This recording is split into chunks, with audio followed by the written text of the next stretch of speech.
মায়েদের আনন্দ বেদনার গল্প আমরা কতটুকু জানি?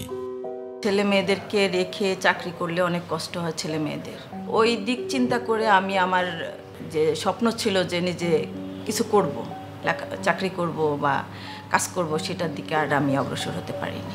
আমার ছেলে মেয়েদের ওই ধরনের মানে ইন্ডিভিজুয়ালি কোনো স্বপ্ন ছিল না। ওর বাবা বলতো যে কিছু হবার সেটা না, বলো যে আমি একজন মানুষ হব। আমি কেন সিঙ্গেল মাদার, কেন চলে আসছি, একটা সংসার থেকে একটা মেয়ে কখন চলে আসে, এই জিনিসগুলো কিন্তু আমার ছেলের সাথে আমি কখনো শেয়ার করিনি। আমার দুঃখের সাইডটা, কষ্টের সাইডটা আমার ছেলেরা কিন্তু আজ পর্যন্ত জানে না। একাকিত্বটা আসলে মানুষ নিজে না থাকলে বুঝে না। আমার জীবনে একটা স্বপ্ন যে খুব সুন্দর একটা বৃদ্ধাশ্রম করা।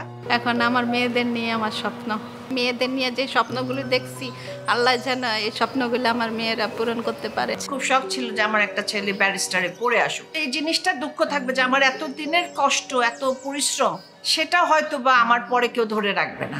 অনেক ইচ্ছা ছিল বড় মেয়েরা বাইরে পাঠাবে, বিদেশ পাঠাবে, বিদেশ পাঠায় লেখাপড়া করাবে, সেই ইয়াটা আমি পূরণ করতে পারিনি। সেই ইয়াটা, কষ্টটা আমার ভিতরে এখনো। সন্তানের সব চাওয়া পাওয়া এবং স্বপ্নে মা না থাকলেও মায়ের স্বপ্ন এবং ত্যাগে থাকে তাদের সন্তানেরাই। আম্মু, আমরা 3 বোন তোমার অনেক ভালোবাসি। হ্যাঁ, আমার বাবা নাই ঠিক আছে, বাট বাবা থাকলে হয়তো বা আমরা অন্য কিছু করতাম, এরকম হার্ড ওয়ার্কিং আমরা থাকতাম না। আমার কাছে মনে হচ্ছে ছেলে হিসেবে আমাদের অবশ্যই জানা উচিত ছিল যে আম্মুর কষ্টগুলো কি।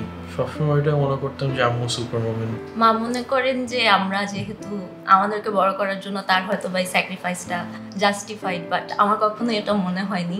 আমার মনে হচ্ছে মা যেখানেই যেত হয়তো অনেক শাইন করতো।